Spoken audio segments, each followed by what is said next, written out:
Okay, sword friends, we are very fortunate to be looking at the work from Winter Cutlery and Eric Estlund. This is a custom piece, and so far the most expensive sword that I have reviewed on the channel. This sword retails for more than $2,000 MSRP, and it is lovely.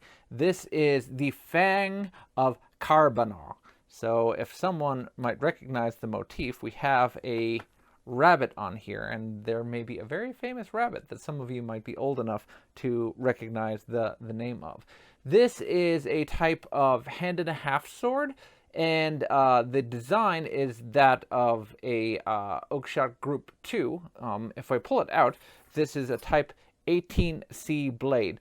I'm going to put it back in just so I can handle it without getting hurt, and spend some time just admiring the leather work that Eric has put together on this.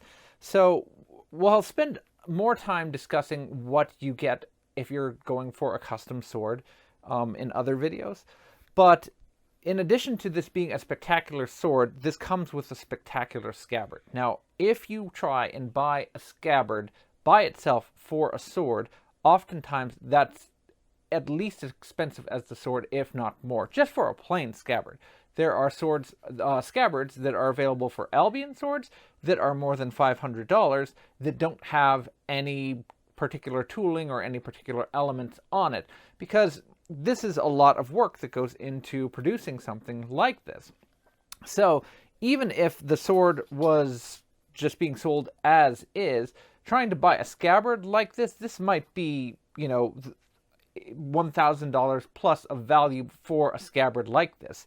And you have a sword in addition. So you're talking about a tremendous amount of value that's together in a package like this. So something to keep in mind when you're comparing it, even before we consider that this is all handmade, bespoke, a unique piece, rather than something that is mass-produced that you can find 30 other examples of this.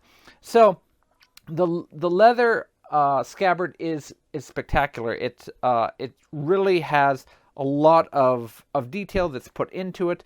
The way that you have these risers that can accommodate belts here that are very evenly spaced. The kind of floral work that goes all the way down very consistently, so that you have even lines here along the sides, and then the little, I'm not sure if we'd call it pebbling or stippling texture that creates the background effect, so that you have the raised forefront here. It's just absolutely gorgeous. And then the design of the actual rabbit, which it's named after, who's holding a spear with a banner attached to it, is a really neat effect. It gives a lot of character to a scabbard, even if the scabbard is a kind of uniform color. There's some depth to it, so it's not just plain brown. I don't know how much of that is naturally aged and how much of that was color by his own design. By this point, the sword has been around several hands. I know that it's gone to Philip Martin, at least before myself.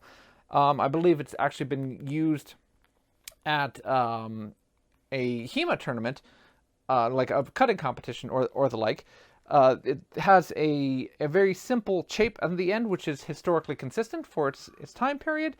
And the stitching on the back is, although raised, very consistent, very clean, and very neatly executed all the way up the back. There's no folding at the throat of the scabbard. It's just, looks like one leather piece together. And although the sword fits in without a lot of rattling, it's pretty securely in there. It doesn't retain the sword, so if I pick it upside down, the sword will just pop right out. So all in all, the scabbard is as much a piece of art as the rest of the sword itself, and is really, really beautiful. If he wanted to, he could make a business just making scabbards himself. But of course, the blade comes with it, and I study swords much more than I study scabbards. So, in putting this away, we have some people might call this a longsword, and I wouldn't fault them for it, but it's very interesting. Look at the space that we have here on the grip. This is very much, in my mind, a bastard sword or a hand-and-a-half sword. It can be very comfortably wielded in just a single hand. But trying to fit a second hand on, you really start to want to get that pommel in the grip. This is very different than many modern made swords. Many swords that are produced today to accommodate fencers who are used to Federschwert and the like have very, very long grips on the end. If we pull this synthetic down and take a look, take a comparison at how much longer this grip and pommel is. This is a tremendously long pommel, and there certainly were swords that had this type of grip on them, but in the modern market, I think that this is the type of grip that predominates the two-handed medieval sword design. People like to be able to have a lot of space. People like to be able to have a lot of leverage. People might be used to wearing gloves, especially big, heavy protective HEMA gloves, and so they expect, I have a lot of room and a lot of grip on my sword and can produce a big wallop on when it comes time to hit someone. Historical examples weren't always like that. There's a lot of heterogeneity if we look at the actual museum pieces that they're based off of. And this is a perfectly reasonable example. You can see that we have a kind of narrow initial hand grip that my hand just will enclose with the riser to stop it from slipping off. And so I can fit my fingers in there just fine, but the palm of my hand actually overflows it slightly. And the second grip, I can put both of my hands there and I can have a very firm grip, but a lot of the winding that you get in longsword fencing is more tricky to do, especially stuff that might involve grabbing the pommel. You'll notice there's a wheel pommel on there instead of, this is a type J oakshot pommel, instead of like a big scent stopper pommel or the like, which would be enclosed in the hand perhaps more easily. So this is to me, more of an armored fighting sword, which isn't surprising because this is a Group 2 longsword. So this type of sword is an oakshot, again, type 18C, and type 18 blades are slightly more rounded than their type 15 predecessors. So we have a type 15A blade for comparison, and you can see by comparison the type 15A blade looks much, much narrower and pointier out here in the foible than the type 18 blade. The type 18 blade keeps more of its width, and so it has gentle curves out here. So this is the type of blade that is perhaps most famous in the Albion Principe, the other Alexandria type arsenal longswords, the famous example in the Metropolitan Museum of Art. This is one of several. This is the first of that type that I've had the opportunity to handle. And so we start with a very wide stock here at the base, at more than 65 millimeters. It's around 45 millimeters here in the middle. But because of its flattened diamond cross section, it still remains very stiff and can deliver very potent thrusts. So it wants to cut maybe around here. It can still cut reasonably well at the tip. Different surviving examples have different amounts of cross section to them. Some are very reinforced at the tip, and you're not going to be cutting with the tip. They're really made for stabbing. But you have this very wide cross guard on here for catching opponents' blades, and it just gives it a really wonderful, really iconic look. And this is all executed really, really nicely. The grip wrap that Eric's put on this blade is just really comfortable in the hand. There's a very minor seam on here, which is in no way going to pop up. The way that he has put this pommel together, again, this is all hand produced work. The pommel peen is very handsomely done.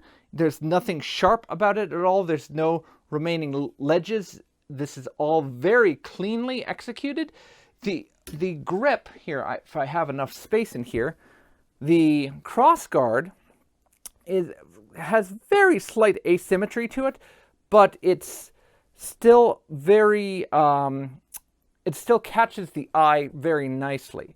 So this is where I see the medieval aesthetic coming out, because it's purposefully done. We can see what the artist intended, and we have accuracy, but not necessarily precision.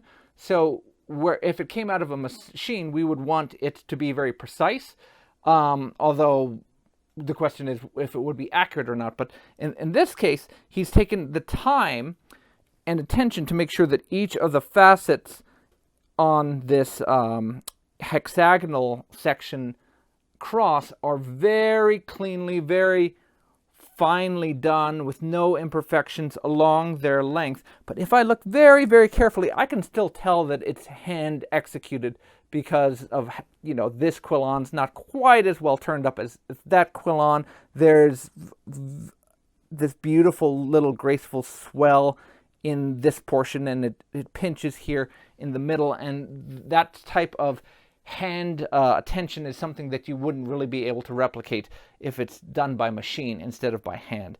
The blade shows almost no rippling down the edges, although he has warned me that this is one of his earlier pieces, and that perhaps his work shouldn't be judged by this particular example. And we'll be looking at some of his other pieces to see how his craftsmanship and artistry has continued. He has the beautiful stamp of Winter Cutlery right here near the ricasso, and it came quite sharp, although I think that this might not be his edge, although his other swords have themselves come quite sharp. And it handles wonderfully. I've run the dynamics on it. I've done limited background cutting with it, but it operates both as a single-handed sword, a two-handed sword, both for thrusting and for cutting. This, to me, is a truly great example of what a kind of late period hand-and-a-half sword as a kind of take-all-comers can be used both on and off the battlefield in a kind of any sort of scenario situation. This would be a wonderful design to pick up if you don't know what you're getting into.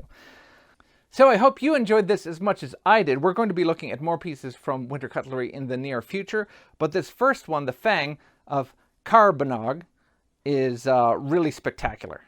Until next time, guys, take care. Not too bad.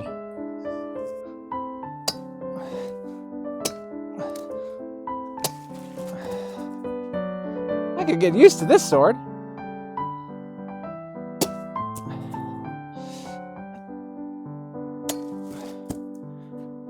Not too bad a showing. Eric, I like your sword.